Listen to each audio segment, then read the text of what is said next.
नमस्कार। DD news पर हमारे खास कार्यक्रम रिपोर्ट एट 10 में आप सभी का बहुत बहुत स्वागत है। मैं हूं आपके साथ गौरव श्रीवास्तव। रिपोर्ट एट 10 यानी रात 10 बजे और दिन की 10 बड़ी खबरें। रिपोर्ट एट 10 में बात होगी दिन भर की हर बड़ी खबर की, साथ ही होगी हर खबर की पड़ताल। ग्राउंड जीरो पर मौजूद हमारे संवाददाता बताएंगे कि क्या है इन खबरों के मायने और क्या है इन खबरों की असली हकीकत। तो आइए शुरुआत करते हैं रिपोर्ट एट 10 की और बात दिन भर की टॉप 10 बड़ी खबरों की।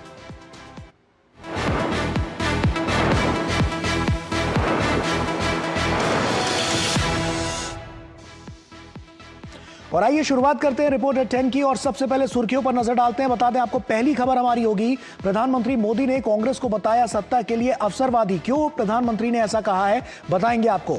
दूसरी खबर होगी, प्रधानमंत्री मोदी का संदेश, भारत की आत्मा है सेवा। प्रधानमंत्री ने बड़ा मंत्र यहां से दिया है। क्या कुछ कहा है उन्होंने, यह भी हम आपको बताएंगे।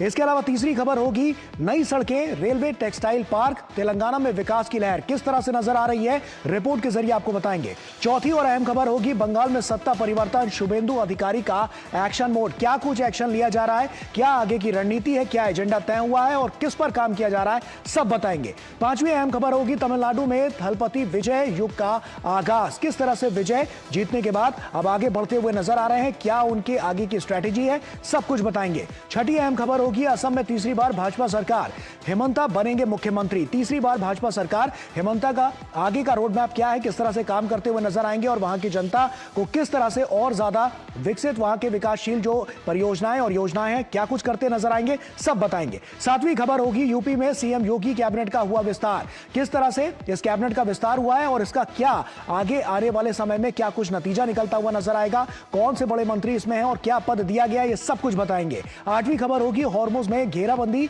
ईरान का अमेरिका को सख्त जवाब। किस तरह से हॉर्मुज का जो संकट है वो अभी भी पनपा हुआ है और क्या कुछ उसमें नया हो रहा है, इंटरनेशनल फोरम पर क्या कुछ चल रहा है, सब बताएंगे। नवी खबर हमारी होगी, माली में जिहादी हिंसा का कहर, 80 लोगों की गई जान। क्या है इसकी इनसाइड स्टोरी, दिखाएंगे आपको। संकट में पाकिस्तान, 10वीं हमारी खबर होगी, संकट में पाकिस्तान, तेज होती बगावत की आग। क्या कुछ वहां पर चल रहा है और इसका क्या कुछ इंपैक्ट जो है वो पूरे दुनिया पर पड़ता हुआ नजर आ रहा है, सब कुछ बताएंगे। ग्राउंड जीरो की रिपोर्ट भी दिखाएंगे। तो चलिए शुरुआत करते हैं रिपोर्ट एट 10 की और देखते हैं 10 बड़ी अहम खबरें।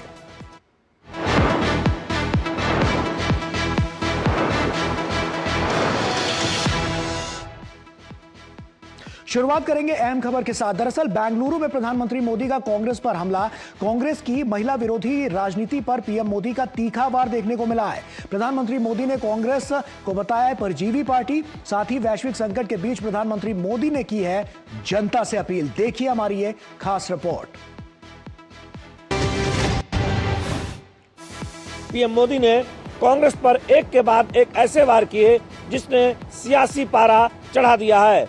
बेंगलुरु की रैली में प्रधानमंत्री ने डीएमके का जिक्र करते हुए कांग्रेस पर पीठ पे छुरा घोंपने का आरोप लगाया। प्रधानमंत्री नरेंद्र मोदी कर्नाटक के बेंगलुरु में कांग्रेस पर जमकर निशाना साधा और पार्टी को अवसरवादी करार दिया। उन्होंने कहा कि कांग्रेस को सिर्फ विश्वासघात करना आता है। पीएम ने कहा कि सत्ता के लालसा में चूर कांग्रेस ने पहले ही मौके पर डीएमके की पीठ में छुरा घोंपा।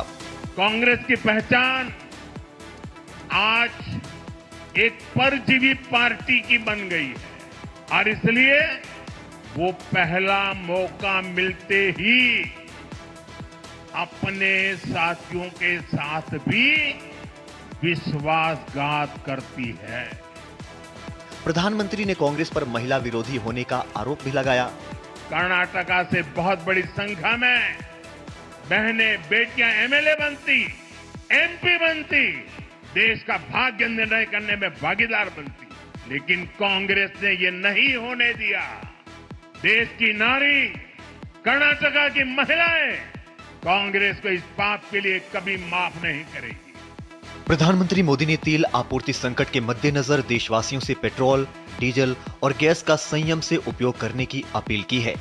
कर्नाटक से उठी प्रधानमंत्री नरेंद्र मोदी की ये सियासी हुंकार सिर्फ कांग्रेस पर हमला नहीं बल्कि दक्षिण भारत की राजनीति को एक नया संदेश मानी जा रही है। बीजेपी अब भावनात्मक और वैचारिक दोनों स्तर पर कांग्रेस को घेरने की रणनीति पर तेजी से काम कर रही है।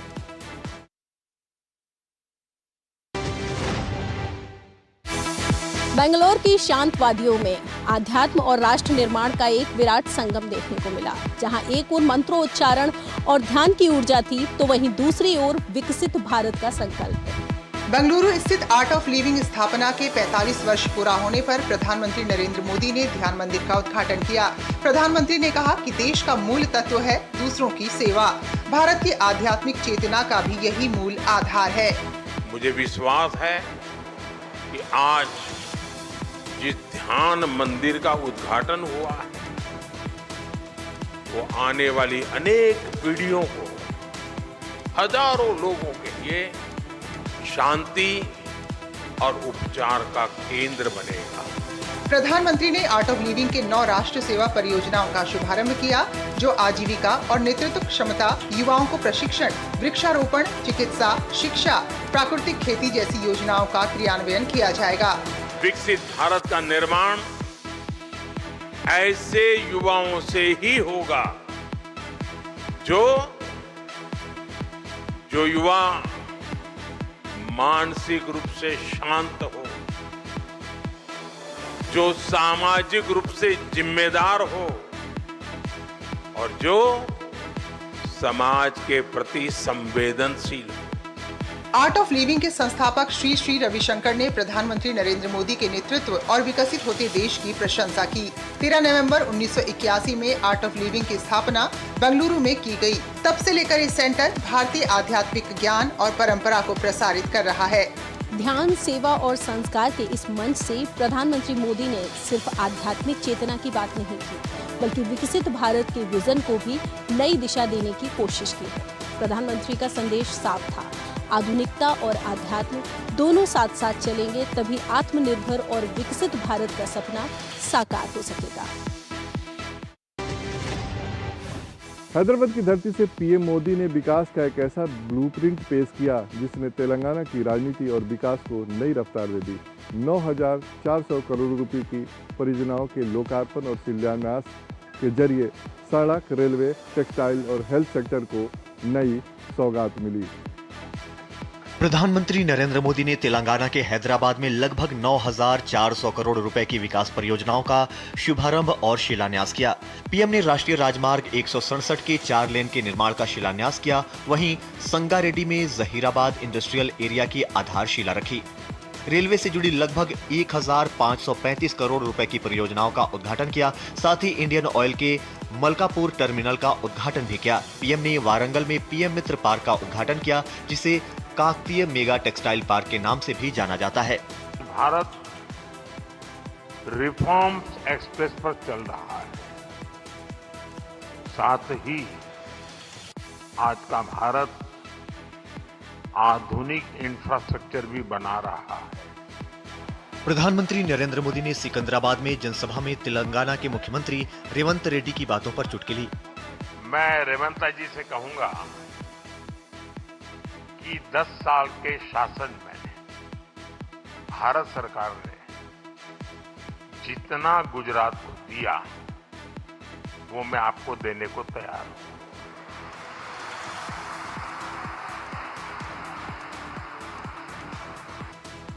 लेकिन मेरी जानकारी से मैं आपको बता देता हूं कि जैसे ही मैं ऐसा करूंगा, आपको जो अभी मिल रहा है वो आधा हो जाएगा।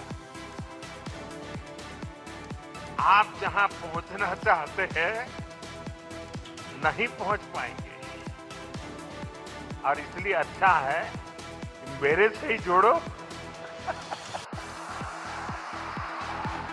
प्रधानमंत्री मोदी ने हैदराबाद में अत्याधुनिक सिंधु हॉस्पिटल को भी राष्ट्र को समर्पित किया। पीएम मोदी ने विकास, विश्वास और विजन तीनों का बड़ा संदेश देने की कोशिश की। हजारों करोड़ों की परियोजनाओं के जरिए तेलंगाना को इंफ्रास्ट्रक्चर और उद्योग, रेलवे और स्वास्थ्य सेवाओं को नई ताकत मिली। मुख्यमंत्री की कुर्सी संभालते ही शुभेंदु अधिकारी एक्शन मोड में नजर आ रहे हैं। नवन्ना से लेकर जिलों तक ये सख्त संदेश प्रशासनिक मिशनरी को दिया जा रहे हैं कि अब कानून व्यवस्था और शासन शैली में एक बड़ा बदलाव दिखने को मिलेगा। पश्चिम बंगाल के मुख्यमंत्री बनते ही शुभेंदु अधिकारी एक्शन मोड में नजर आ रहे हैं। राज्य की कानून व्यवस्था को मजबूत करने के लिए सोमवार शाम 5 बजे नबन्ना में पुलिस के शीर्ष अधिकारियों की अहम बैठक बुलाई गई है, जिसकी अध्यक्षता खुद मुख्यमंत्री करेंगे। डीजीपी के निर्देश पर आयोजित इस बैठक में जिला पुलिस अधीक्षक, रेलवे पुलिस, सीआईडी, ट्रैफिक और तटीय सुरक्षा से जुड़े वरिष्ठ अधिकारी शामिल होंगे। बैठक में राज्य की सुरक्षा चुनौतियों और मौजूदा पुलिस व्यवस्था की समीक्षा की जाएगी। इसके अलावा मुख्यमंत्री विभागीय सचिवों, विधायकों और सभी जिलाधिकारियों के साथ भी बैठक करेंगे। इस बीच नई सरकार में मंत्री बने दिलीप घोष ने भी राज्य में पिछली सरकार के दौरान की कानून व्यवस्था पर सवाल उठाए। प्राथमिकता बंगाल को नया ढंग से सजाना है। सारा कुछ खत्म हो गया, कानून व्यवस्था नहीं है, लोग डर डर के जी रहे इतने साल। यहाँ शिक्षा नहीं है, स्वास्थ्य विभाग खत्म हो गया है, उद्योग नहीं है, काम धंधा नहीं है। ये सारी व्यवस्था करना पड़ेगा, उसके लिए समय लगेगा, लेकिन हम तुरंत कार्रवाई से शुरू करेंगे, आपको बदलाव दिखेगा। उधर मुख्यमंत्री बनने के बाद पहली बार शुभेंदु अधिकारी जब अपने कोंताई स्थित आवास पहुंचे तो समर्थकों ने उनका भव्य स्वागत किया। आवास के बाहर भारी पुलिस बल की तैनाती की गई और पूरे इलाके में सुरक्षा व्यवस्था कड़ी कर दी गई। सुरक्षा एजेंसियां लगातार निगरानी बनाए हुए हैं, जबकि समर्थकों में नई सरकार को लेकर उत्साह साफ दिखाई दे रहा है। मुख्यमंत्री शुभेंदु अधिकारी की लगातार बैठकों और सख्त प्रशासनिक सक्रियता से ये साफ संकेत मिल रहे हैं कि बंगाल में भाजपा सरकार खुद को एक्शन सरकार के तौर पर स्थापित करना चाहती है। तमिलनाडु की राजनीति में आज एक ऐसा अध्याय लिखा गया जिसने 6 दशक पुरानी द्रविड़ राजनीति की जड़ों को हिला दिया। सिनेमा के सुपरस्टार अब जनता के नए सरताज बन चुके हैं। टीवी के प्रमुख विजय अब सिर्फ पर्दे के हीरो नहीं बल्कि सत्ता के बड़े खिलाड़ी बन गए हैं। सी जोसेफ विजय लगभग 6 दशक की द्रविड़ राजनीति से उकताई तमिलनाडु की जनता ने जब बदलाव का बटन दबाया, उसने तमिल सिनेमा के नायक सी जोसेफ विजय को राज्य का नया महानायक बना दिया। तमिलनाडु के राज्यपाल राजेंद्र विश्वनाथ आर्लेकर ने राज्य के नवे मुख्यमंत्री के तौर पर विजय को पद और गोपनीयता की शपथ दिलाई। विजय के साथ 9 और मंत्रियों ने भी शपथ ग्रहण की। ये सभी विजय की पार्टी टीवीके के विधायक हैं। सहयोगी दल के किसी भी विधायक को फिलहाल मंत्रिमंडल में शामिल नहीं किया गया है। अगर सब कुछ सही रहा तो शायद 1967 के बाद पहली बार तमिलनाडु की सरकार में किसी राष्ट्रीय दल को शामिल किया जाएगा। मुख्यमंत्री का पदभार संभालते ही सीएम विजय ने जन कल्याण के ताबड़तोड़ 3 फैसले लिए। इनमें 200 यूनिट मुफ्त बिजली देना, नशे को खत्म करने के लिए एक नई पुलिस टीम बनाना और महिलाओं की सुरक्षा के लिए खास फोर्स तैयार करना शामिल है। विजय के मुख्यमंत्री बनने पर टीवी के समर्थकों में बेहद उत्साह है। विजय के पैतृक गांव मुथुपेट्टई में भी इस सत्ता परिवर्तन का जश्न मनाया जा रहा है। इससे पहले शनिवार को विजय ने राज्यपाल आर्लेकर को TVK, Congress, CPI, CPM, VCK और आईयूएमएल के विधायकों के समर्थन पत्र सौंपे। इसके बाद राज्यपाल ने उन्हें सरकार बनाने का न्योता दिया। राज्यपाल ने विजय को 13 मई तक विधानसभा में विश्वास मत हासिल करने का निर्देश दिया है। फिल्मों में विजय को अक्सर मुश्किल हालात को कुछ घंटों में बदलते हुए दिखाया गया है, लेकिन अब यह चुनौती पर्दे की नहीं, सत्ता में बने रहने की है। तमिलनाडु की जनता को बड़े बड़े वादे कर मुख्यमंत्री बने विजय से जनता को बड़ी उम्मीदें हैं, लेकिन अब असली परीक्षा इन वादों को जमीन पर उतारने की होगी। विधानसभा चुनाव में प्रचंड बहुमत हासिल करने के बाद हेमंता बिस्वा शर्मा ने राज्यपाल लक्ष्मण प्रसाद आचार्य से मुलाकात कर भाजपा सरकार बनाने का दावा पेश किया। इसके साथ ही असम में लगातार तीसरी बार भाजपा सरकार बनने का रास्ता साफ हो गया है। मुख्यमंत्री हेमंता बिस्वा शर्मा ने एनडीए नेताओं के साथ राजभवन पहुंचकर सरकार बनाने का दावा पेश किया। इस दौरान भाजपा के केंद्रीय पर्यवेक्षक जेपी नड्डा और हरियाणा के मुख्यमंत्री नायब सिंह सैनी भी मौजूद रहे। इससे पहले हेमंता बिस्वा शर्मा को असम विधानसभा में एनडीए विधायक दल का नेता चुना गया। सभी विधायकों ने 8 प्रस्तावों के माध्यम से एक स्वर में हेमंत बिस्वा शर्मा जी को अपना नेता चुना है और उसके पश्चात असम गण परिषद ने अतुल वोरा जी के नेतृत्व में उनको पूरा समर्थन अपने विधायकों के माध्यम से दिया गया। असम विधानसभा चुनाव में एनडीए ने 2/3 बहुमत हासिल किया है। और आइए आपको जामनगर लिए चलते हैं। वहां पर प्रधानमंत्री नरेंद्र मोदी का भव्य स्वागत किया गया है। तस्वीरें आपको दिखाते हैं किस तरह से उनका यह भव्य स्वागत किया गया है। तो ये तस्वीरें देखिए, प्रधानमंत्री नरेंद्र मोदी का भव्य स्वागत जामनगर में जब वो पहुंचे तो किस तरह से लोगों ने सड़क के दोनों किनारे प्रधानमंत्री का ये स्वागत किया गया है।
तो जामनगर से ये तस्वीरें हम आपके साथ साझा कर रहे थे।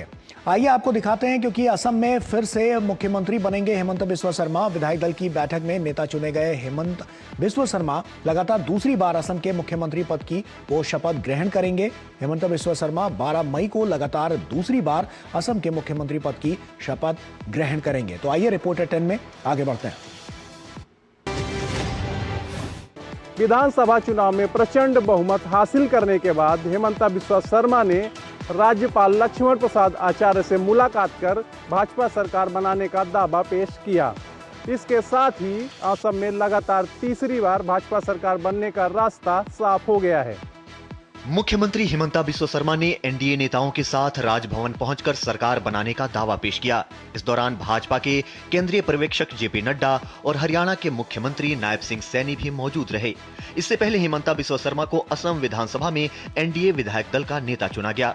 सभी विधायकों ने 8 प्रस्तावों के माध्यम से एक स्वर में हेमंत बिस्वा शर्मा जी को अपना नेता चुना है और उसके पश्चात असम गण परिषद ने अतुल वोरा जी के नेतृत्व में उनको पूरा समर्थन अपने विधायकों के माध्यम से दिया गया।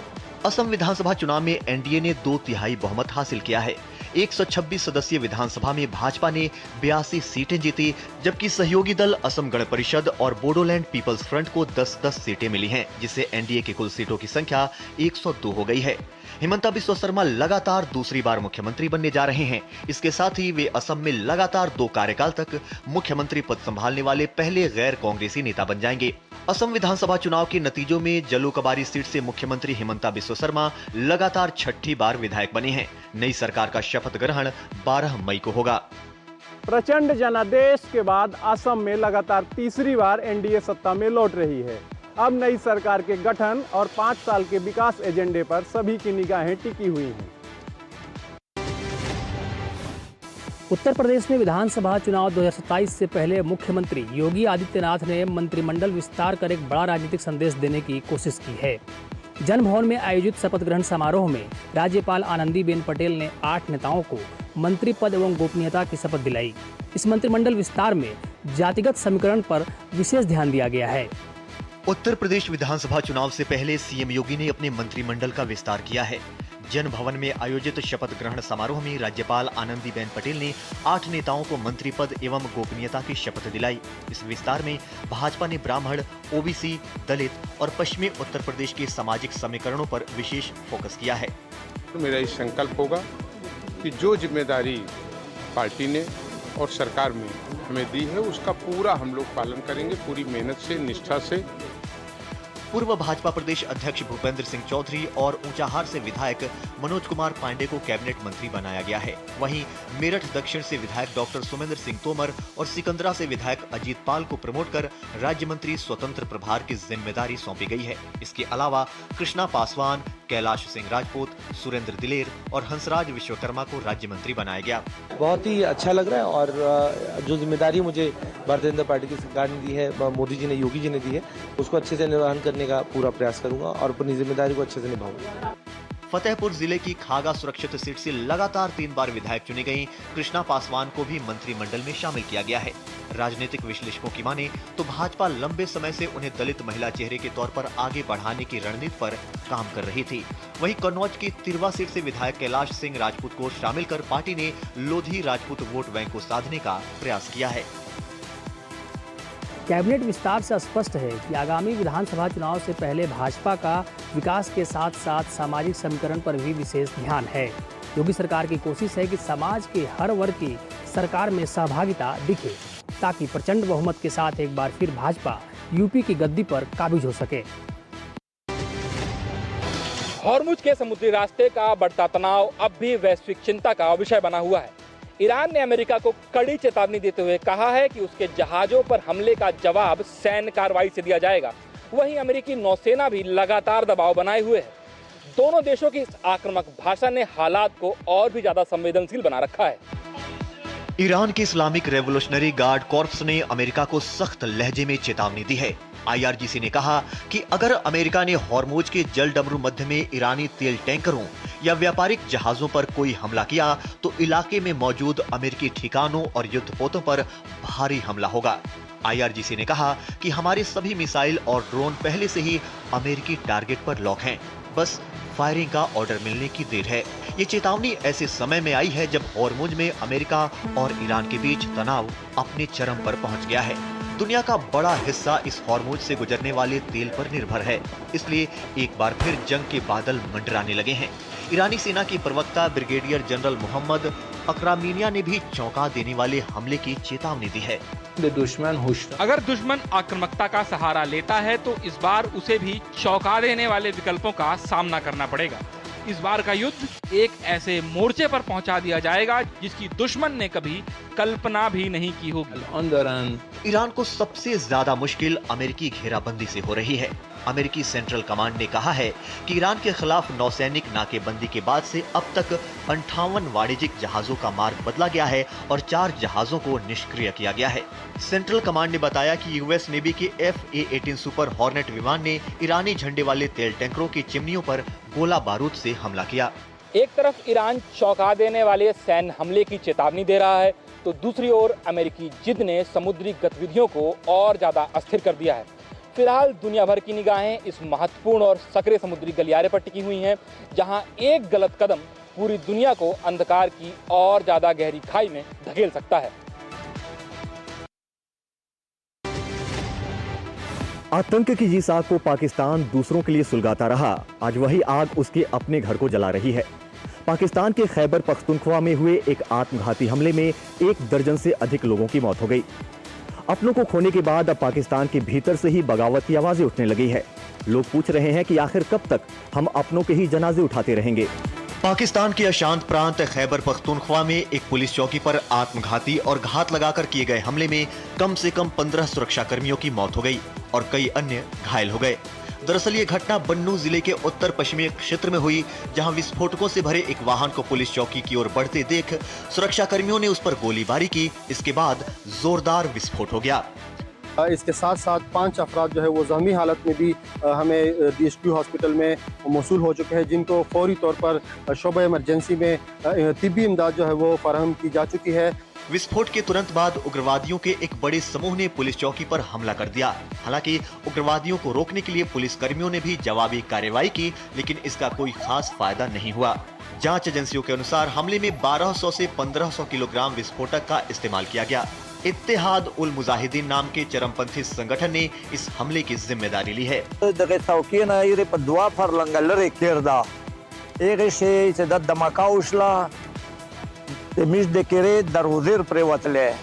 हमले के बाद आतंक को पनाह देने वाला पाकिस्तान अब अपने ही घर में घिर गया है। खैबर पख्तूनख्वा के मुख्यमंत्री मोहम्मद सुहेल अफरीदी ने कहा है कि बंद कमरों में लिए गए फैसलों और थोपी गई नीतियों ने देश को असुरक्षा के दलदल में धकेल दिया है। पाकिस्तान के साथ परेशानी ये है कि वहां आतंकियों को छोड़कर कोई भी सुरक्षित नहीं है। खैर, आतंक के साथ रहने का यही नतीजा होता है। बहरहाल, पाकिस्तान को अब ये समझना होगा कि आतंक की फसल काटकर अमन की उम्मीद कतई नहीं की जा सकती। माली में बंदूकों और बारूद ने गांवों में कई जिंदगियों को तबाह कर दिया है। मध्य माली में हुए ताज़ा हमलों ने ये साफ कर दिया है कि देश में जिहादी हिंसा का खतरा लगातार गहराता जा रहा है। ग्रामीण इलाकों में हुए हमलों में कई लोगों की जानें गई हैं। हमले की जिम्मेदारी अलकायदा से जुड़े संगठन JNIM ने ली है। पश्चिमी अफ्रीकी देश माली एक बार फिर जिहादी हिंसा की आग में झुलस गया है। मध्य माली के कई गांवों में हुए ताज़ा हमलों में दर्जनों निर्दोष लोगों की बेरहमी से हत्या कर दी गई। पिछले कुछ दिनों में मध्य माली में जिहादी हमलों की एक नई लहर में कम से कम 80 लोग मारे गए हैं। इन हमलों की जिम्मेदारी अलकायदा से जुड़े संगठन जमात नुसरत अल इस्लाम वल मुस्लिमीन ने ली है। बताया जा रहा है कि आतंकियों ने उन गांवों को निशाना बनाया है जिन्होंने उनके साथ समझौता करने से इनकार कर दिया था। आंकड़ों में स्थिति बेहद भयावह नजर आती है। बुधवार को हुए हमले में कम से कम 30 लोग मारे गए थे, लेकिन शुक्रवार को ही ताज़ा हिंसा में दर्जनों लोग मारे गए। एक स्थानीय अधिकारी के अनुसार पिछले कुछ दिनों में मरने वालों का आंकड़ा 80 के पार हो गया है। माली में सुरक्षा की स्थिति बेहद नाजुक मोड़ पर पहुंच गई है। ये ताज़ा हमला पिछले महीने सत्तारूढ़ सैनी जुंटा पर हुए उस बड़े हमले के बाद हुआ है, जिसे जमात नुसरत अल इस्लाम वल मुस्लिमीन और तुआरेग विद्रोहियों के संगठन अज़ावाद लिबरेशन फ्रंट ने अंजाम दिया था। इस हमले ने सरकार की सुरक्षा तैयारियों की पोल खोल दी थी और अब ये आतंकी संगठन लगातार ग्रामीण इलाकों में अपनी पकड़ मजबूत कर रहे हैं। माली में अप्रैल के आखिरी हफ्ते से हमलों का सिलसिला चल रहा है। 25 से 26 अप्रैल को JNIM ने तुआरेग प्रधान आजवाड़ लिबरेशन फ्रंट के साथ हाथ मिलाया था। माली में बढ़ रही जिहादी हिंसा अब सिर्फ एक देश का संकट नहीं रही, बल्कि पूरे पश्चिम अफ्रीका की स्थिरता पर भी सवाल उठा रही है। ग्रामीण इलाकों में हुए हमले दर्शा रहे हैं कि आतंकी संगठन अब सिर्फ डर फैलाने की नहीं, बल्कि अपनी पकड़ और प्रभाव बढ़ाने की भी कोशिश में है। तो विकास की नई लकीर और राजनीति के बदलते तीखे तेवरों के बीच आज दिन भर खबरों का बाजार गर्म रहा, जहां प्रधानमंत्री मोदी ने तेलंगाना की धरा से विकास का शंखनाद करते हुए सेवा को राष्ट्र की आत्मा बताया और विपक्ष के अवसरवाद पर कड़ा प्रहार भी किया। वहीं देश के अलग अलग कोनों से सत्ता के नए समीकरण उभरते दिखे, चाहे वो बंगाल में परिवर्तन की आहट हो, असम में हेमंता का अटूट विश्वास या तमिलनाडु की सियासत में थलपति विजय का उदय। लेकिन इन घरेलू हलचलों के बीच दुनिया की नजरें हॉर्मुज के तनाव और पाकिस्तान की सुलगती आग पर भी टिकी है। इसी के साथ वक्त है इन तमाम कड़ियों को समेटकर रिपोर्ट 10 में आपसे विदा लेने का। पूरी टीम को दीजिए अनुमति। नमस्कार।